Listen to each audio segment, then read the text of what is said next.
Our stones are actually made with two sides, and each side has a different grit to it. So in this case, you can always see the grit listed on the side. In this case, it's a 1,000, 3,000 stone.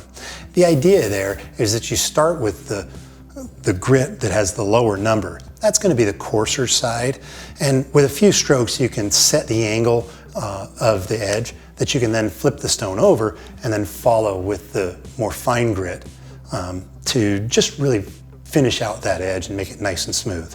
The angle that you hold and the process that you use are exactly the same with either side.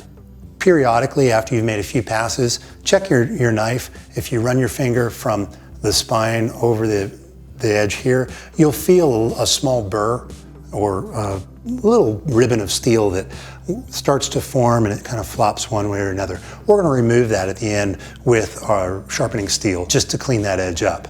By taking it back over the steel and bringing a pass or two on either side. What that's going to do is it's going to take that little ribbon of steel and remove it, leaving only that sharpened edge behind.